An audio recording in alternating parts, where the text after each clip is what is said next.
Evaporador de un solo efecto. En el siguiente video voy a enseñar cómo calcular el área de transferencia de calor en un evaporador de efecto simple. El problema dice así: área superficial y consumo de vapor de agua en un evaporador.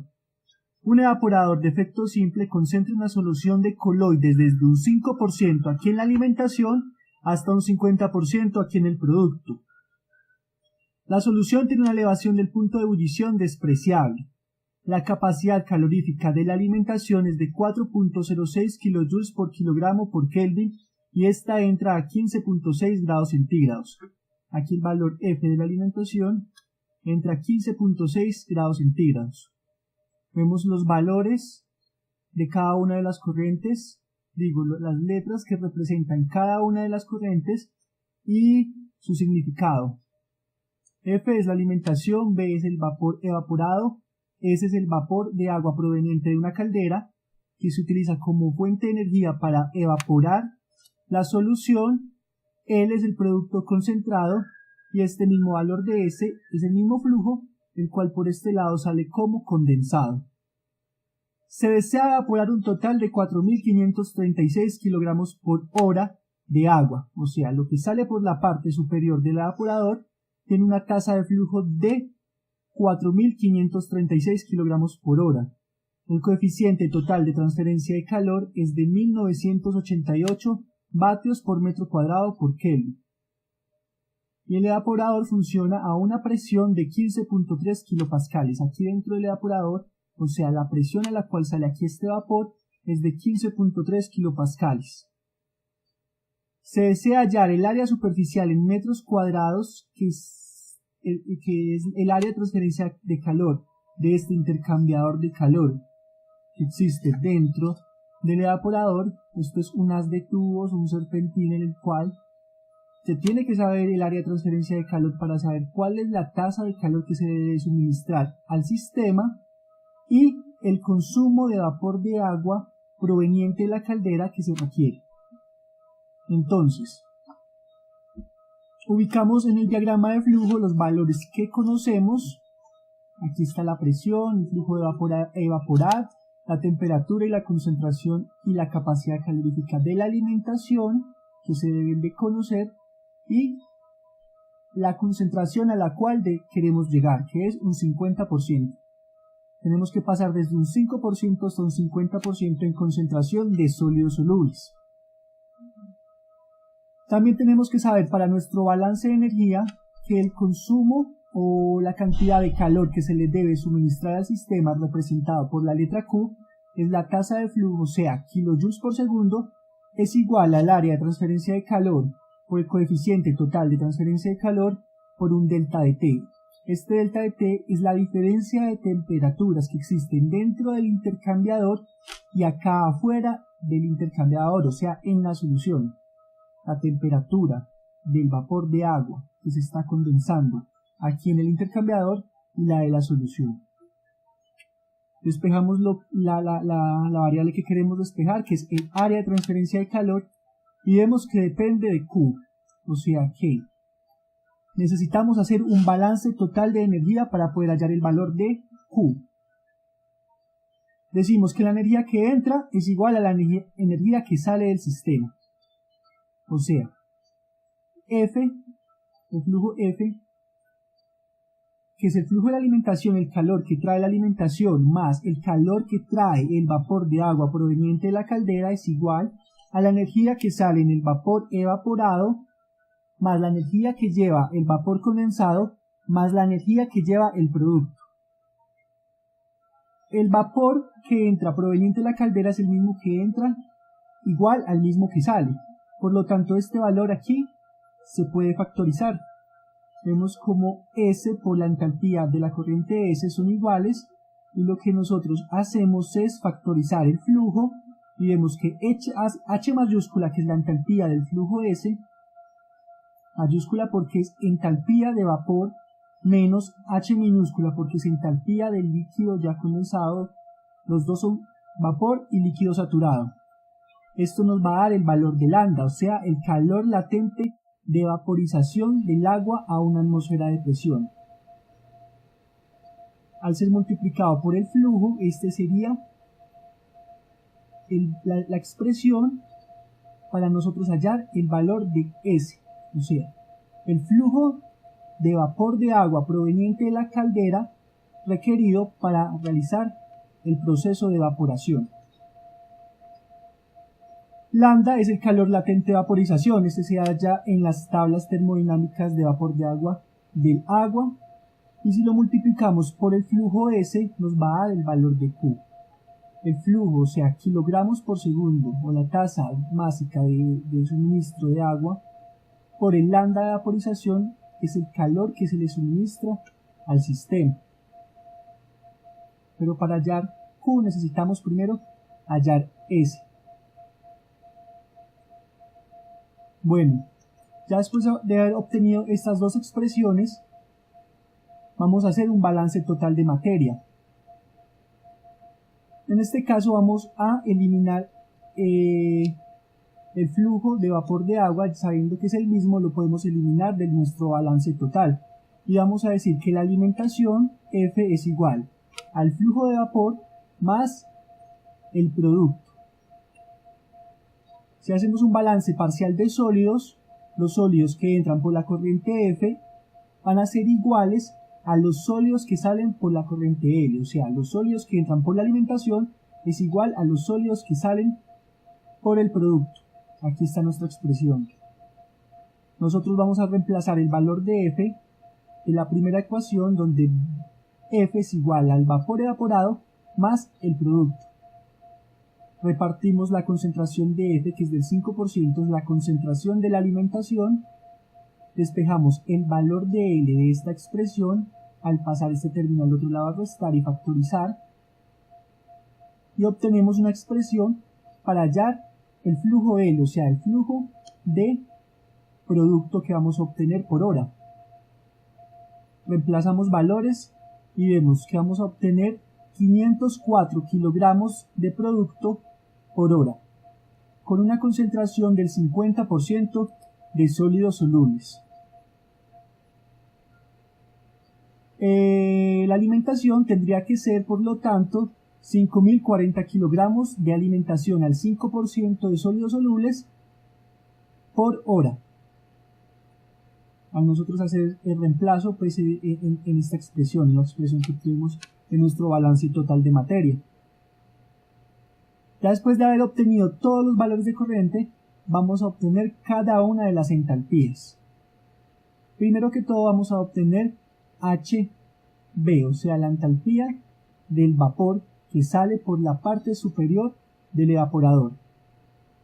Nos dirigimos a las tablas termodinámicas partiendo de la presión a la cual está trabajando nuestro evaporador, que es 15.3 kilopascales.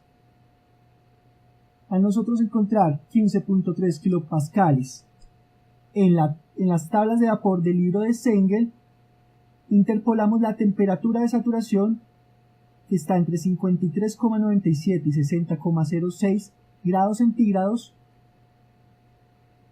y también hallamos la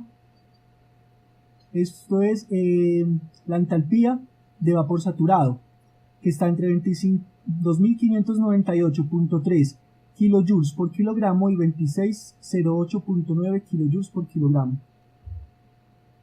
Al obtener estos valores, interpolar estos dos valores, obtenemos que la entalpía del vapor evaporado es de 2599 kilojoules por kilogramo y la temperatura es de 54,33 grados centígrados. Ahora procedemos a hallar el calor latente de condensación o de vaporización, que es el mismo. Lo hallamos en las tablas termodinámicas. Este calor latente va a ser del flujo de vapor proveniente de la caldera, que entra a una atmósfera de presión, o sea, 101.325 kilopascales. Interpolamos lambda, o sea, HFG, que es el calor como vapor saturado menos el calor como líquido saturado, y vemos que obtenemos un valor de 2256.5 kilojoules por kilogramo. Después de esto necesitamos hallar el valor de HF. o sea, la entalpía de la alimentación. Para hallar la entalpía de la alimentación, simplemente, como ya conocemos la capacidad calorífica de la alimentación, lo multiplicamos por el cambio de temperatura que sufre la alimentación, utilizando una temperatura de referencia. Recuerden que la entalpía de un flujo es igual a la capacidad calorífica por la temperatura a la cual entra el sistema menos una temperatura de referencia que arbitrariamente nosotros vamos a escoger. Pero la temperatura de referencia iba a ser igual a la temperatura L.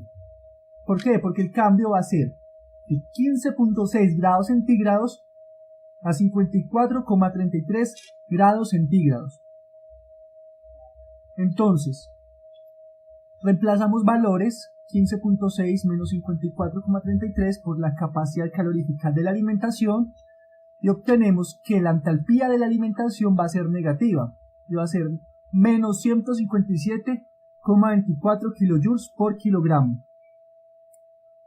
Lo mismo hacemos para determinar la entalpía del producto, o sea, la entalpía de L, lo que sale por debajo del evaporador ya concentrado, que es igual a la capacidad calorífica del producto por la diferencia de la temperatura del producto menos la temperatura de referencia.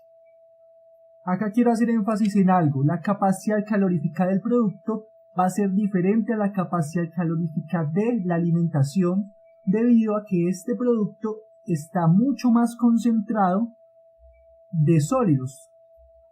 Recuerden que la capacidad calorífica varía de acuerdo a la concentración de sólidos, pero ese valor nosotros no lo tenemos, pero tampoco no nos importa, porque la diferencia de temperaturas es 0, 54,33 que es la temperatura a la cual sale la corriente, menos los 54,33 que es la temperatura de referencia. Esto nos va a dar 0, por lo tanto la temperatura de L se cancela y la entalpía de L va a ser igual a 0, porque determinamos esa temperatura como nuestra temperatura de referencia. Entonces la variación de la temperatura en la corriente L es nula según nuestra temperatura de referencia, por lo tanto la entalpía de L es igual a 0 kilojoules por kilogramo. Ya tenemos los valores de HB, lambda, HF y HL, que son las entalpías de cada una de las corrientes. Recuerden que lambda es calor latente de vaporización, o sea, Q, el calor que entrega la corriente S proveniente de la caldera. Entonces, ese lambda, al multiplicarlo por el flujo S que ya determinamos en la ecuación, nos va a dar el valor de Q, necesario para hallar el área de transferencia de calor. Bueno, del balance total de energía, ya determinamos la ecuación para hallar S, reemplazamos los valores, miren acá que HL, que era la entalpía de L, 0, por lo tanto esto aquí se cancela. Cogemos la calculadora, realizamos las operaciones y nos dice que el flujo de S, el vapor proveniente de la caldera, es de 5.575.6 kilogramos de vapor por hora. Ya nosotros conocemos que el área de transferencia de calor es Q sobre coeficiente total de transferencia sobre el delta de temperaturas. Sabemos que Q es igual al flujo S por lambda. Reemplazamos flujo S por lambda y delta de T es la diferencia de temperaturas dentro del vapor que fluye por el serpentín o el intercambiador de calor y la temperatura a la cual está la solución evaporando.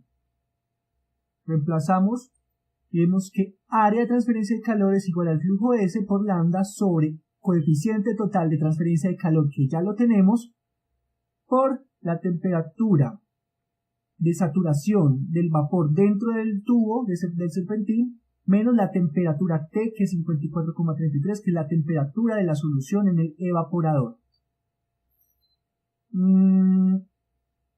La temperatura a la cual está el vapor dentro del tubo, dentro del intercambiador de calor proveniente de la caldera, es igual a 99,97 grados centígrados porque está como vapor saturado a una atmósfera de presión. Esta es la temperatura S, la temperatura de saturación. Al reemplazamos los datos, el coeficiente total, el flujo S, acá recuerden que obtenemos el flujo S en kilogramos por hora, al dividirlo sobre 3600 obtenemos kilogramos por segundo, que se nos tiene que cancelar con este kilovatio. Recuerden que kilovatios son kilojoules por segundo, por eso lo tenemos que pasar a kilogramos por segundo. Hacemos las respectivas operaciones en la calculadora, cancelamos variables y vemos que el área de transferencia de calor es de 138.7 metros cuadrados. Esto quiere decir que necesitamos un área para poder garantizar de que el calor que estamos suministrando nos va a evaporar la solución desde un 5% hasta un 50%, con un flujo de 5.575.6 kilogramos por hora de vapor proveniente de una caldera, como vapor saturado. Entonces, amigos, este fue el video ya resuelto. Espero les haya sido de gran ayuda. Espero sigan visitando mi canal. Muchísimas gracias.